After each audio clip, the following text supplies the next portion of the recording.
In June of 2021, a 10-story residential building went up in the Chinese city of Changsha in 28 hours and 45 minutes. The entire building, walls, plumbing, wiring, windows, floors, all of it, standing and functional in less time than it takes most people to finish a long weekend. For comparison, a 10-story building in most parts of the world takes somewhere between a year and 2 years to complete, sometimes longer, once permitting and delays get factored in. What happened in Changsha wasn't a shortcut or a stunt, and it wasn't the only time a Chinese construction company has pulled off something like this. It's part of a much bigger shift happening across China's construction industry, one where entire buildings are increasingly built the way you'd assemble furniture rather than the way humans have built things for the last few thousand years. And by the end of this video, you'll understand exactly how they're pulling it off and why it's starting to matter well beyond China's own borders. To understand any of this, you first need to understand the idea underneath all of it, which is modular construction. And once you see it laid out plainly, it stops sounding like magic and starts sounding almost obvious. In traditional construction, a building is assembled piece by piece directly at the site where it's going to stand. Concrete gets poured and has to cure. Walls get framed one by one. Plumbing and electrical work happen room by room in whatever weather the crew happens to be dealt that day, on a timeline that depends heavily on how many trades can physically fit on site at once without getting in each other's way. Modular construction flips that entire process around. Instead of building the structure at its final location, most of the actual building, sometimes as much as 90% of it, gets manufactured inside a climate-controlled factory, often hundreds of kilometers away from where it will eventually stand. Walls, plumbing, wiring, insulation, even finished flooring and fixtures, all of it gets built and assembled indoors under exactly the same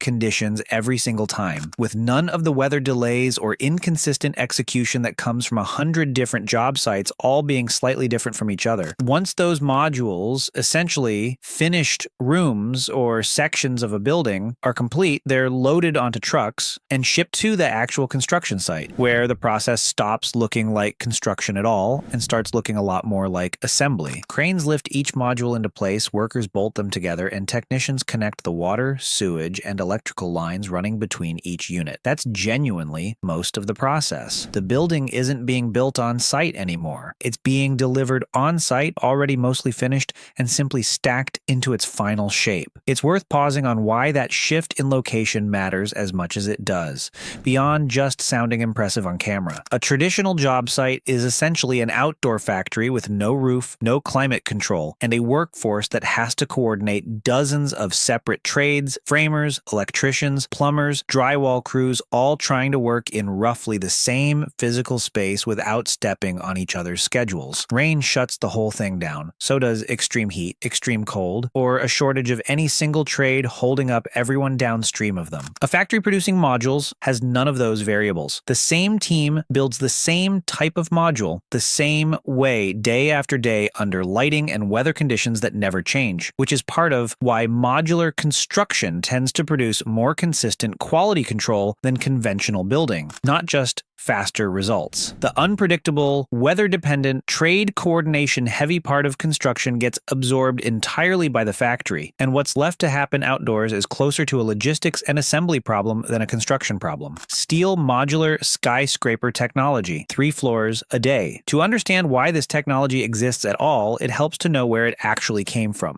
And the honest answer is that it started with a disaster. In May of 2008, a magnitude 8.0 earthquake tore through Sichuan province, and the death toll, combined with those who were never found, climbed toward roughly 90,000 people. A huge share of that toll came down to something grimly preventable: buildings, including schools and apartment blocks, that simply weren't built to survive the shaking. Watching that happen was a Chinese entrepreneur named Zhang Yue, who by then had already built one fortune from almost nothing. Zhang founded his first company back in 1988 with the equivalent of about $3,000 in savings, designing industrial boilers that were safer than the poor-quality, explosion-prone boilers common in China at the time. And by the 1990s, he'd built that into Broad Group, a business that grew into one of the world's largest manufacturers of non-electric, gas-powered air conditioning systems, eventually exporting to more than 80 countries and supplying major clients like the Dubai Mall and Madrid's airport. He was, by most accounts, one of the first private citizens in China wealthy enough to own his own jet. The Sichuan earthquake changed what he wanted to spend that fortune building. In an interview with McKinsey, Zhang said that he began exploring sustainable, earthquake-resistant building specifically because of what happened in Sichuan that year. And in 2009, he founded Broad Sustainable Building as a dedicated subsidiary built around one central problem. How do you construct buildings that won't collapse and kill people the next time the ground shakes? Using a manufacturing style process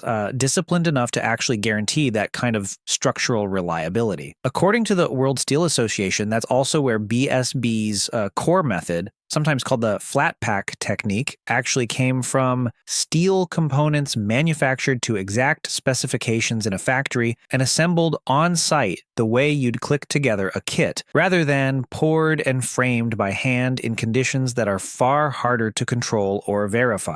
Zhang has been fairly direct about the reasoning behind that choice too, having reportedly sold his own private jet around this period and pushed other Chinese billionaires to do the same, framing the shift as part of a broader environmental and safety-driven change in how he wanted to run his business. He didn't jump straight to skyscrapers either. Broad Sustainable Building tested the idea in smaller, faster steps first, building a 6-story structure called the Broad Pavilion at the Shanghai Expo in a single day back in 2010. Then a 15-story building known as the Arc Hotel in less than a week not long after. Long before Mini Sky City made headlines, the company was already testing how far this idea could go. Back in December of 2011, Broad Sustainable Building broke ground on a 30-story 5-star hotel called the T30 in Shangyin County, just outside Changsha, and had the entire building finished and ready to open just 15 days later, working around the clock in 360 total hours. 93% of the tower was assembled from pre-made components manufactured off-site, and the finished hotel included 316 standard rooms, 32 suites, a restaurant, a gym, a swimming pool on the top floor, and underground parking for 73 cars, all for a total construction cost of around $17 million US.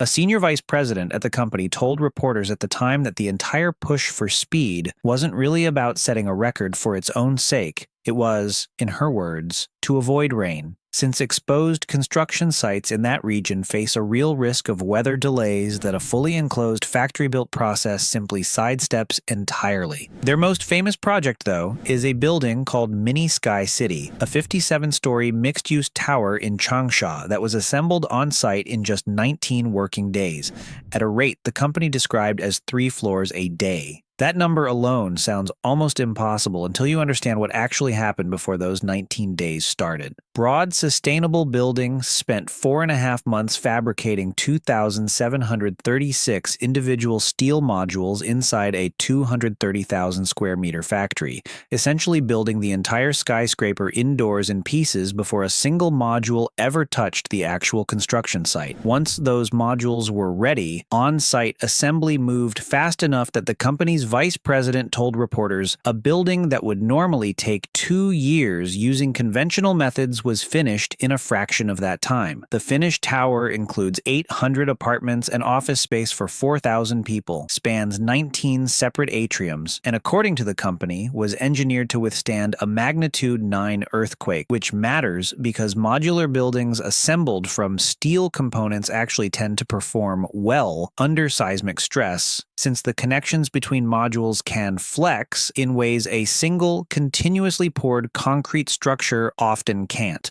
Mini Sky City was actually meant to be a proof of concept for something much bigger. The name itself is a hint, because Broad Sustainable Building's real ambition was a full-scale project called Sky City, a planned 202-story tower that would have edged past the Burj Khalifa to become the tallest building on Earth, and which Zhang claimed could be built in as little as 7 months using the exact same modular modular steel method. It's worth being straightforward about how that part of the story actually ended, though, because it's easy to find old headlines promising the project was imminent. Sky City ran into repeated delays tied to local government approval and site issues in Changsha, and as of now, it has never been built. Mini Sky City remains the tallest structure the company has actually completed using this method, which doesn't make the achievement any less real. It just means the earthquake-driven ambition that started all of this is still, in the most literal sense, a work in progress. Broad Group didn't stop scaling the idea after Mini Sky City either. That 28-hour, 10-story building from Changsha that opened this video is a separate project, built under a system the company calls the Living Building, and it takes the modular concept even further than Mini Sky City did. Each module in the Living Building system is built to the exact same dimensions as a standard shipping container, which means the modules can be transported using existing global shipping infrastructure without any special equipment, stacked into place using a small number of cranes, bolted together and connected to water and power in a process the company itself describes as extremely simple on-site construction. Broad Group has said the system is earthquake resistant, can be fully disassembled and relocated if needed, and could theoretically be used to construct buildings as tall as 200 stories, which for context would put it taller than every building on Earth except the Burj Khalifa, and even that comparison isn't far off. Whether or not a building on that scale ever actually gets built using this method remains to be seen, but the fact that a serious engineering firm considers it plausible tells you something about how far modular steel construction has come since it was first developed by the company back in 2009.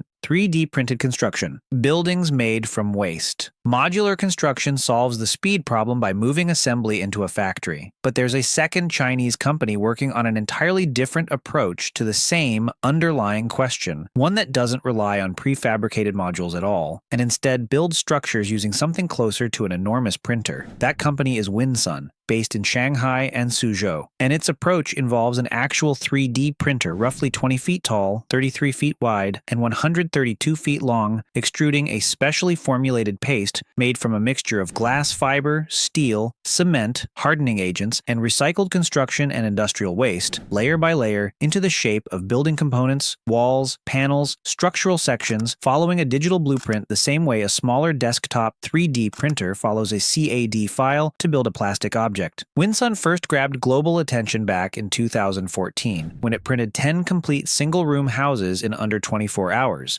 each one costing roughly $4,800 to produce, using nothing but recycled construction waste as the primary raw material. It wasn't a one-off demonstration either. The company went on to 3D print a 5-story apartment building and an elaborate 1,100 square meter villa at its Suzhou Industrial Park facility, both assembled from components produced by its printer array and pieced together on site much like prefabricated concrete construction, and has since been credited with building what's been described as the tallest 3D printed structure in the world. According to figures the company has published, comparing its process to conventional construction, the approach uses somewhere between 30 and 60% less raw material, cuts production time by 50 to 70%, reduces labor requirements by 50 to 80%, and brings overall costs down by roughly half. Those are the company's own figures rather than independently audited numbers, so it's worth treating them as Winsun's claims about its own technology rather than settled fact, but even taken with some caution, the underlying mechanism, extruding a workable building material almost entirely out of waste that would otherwise be dumped in a landfill, is real and has been independently photographed and reported on by outlets around the world. There's a detail buried inside that ink recipe worth sitting with for a second because it's easy to skim past. The primary input isn't new, cement mined, and processed from scratch. It's recycled construction and industrial waste, the exact kind of material that piles up at demolition sites and factories across China in enormous quantities every single year. Winsun's own stated mission talks about wanting to reduce urban air pollution and reclaim materials that would otherwise just sit as waste. And while that's obviously framed as a corporate mission statement rather than a neutral fact, the basic chemistry checks out independently of how the company chooses to describe it. A process that turns demolition debris into wall panels for new housing is solving two problems with the same material stream, disposal, and construction at the same time. The mechanics of how the printer actually builds a wall are worth understanding too, because it's a bit different from what most people picture when they hear 3D printed house. The printer doesn't extrude one continuous solid wall the way you might expect. Instead, it lays down the material in a diagonal, reinforced pattern that leaves internal air gaps running through the structure. Gaps that end up functioning as built-in insulation once the wall is finished. The same way a double-paned window traps a layer of air between two sheets of glass to slow heat transfer. Reinforcing steel and rebar can also be worked into the printed sections before they're assembled on site, and the completed wall panels are engineered to hold up under wind and seismic loads in a way that's reportedly comparable to, and in some tests better than, standard poured concrete. Winsun has continued expanding what it's willing to attempt with the technology since those first 10 houses, going on to sign partnerships aimed at building 3D printing factories in multiple countries,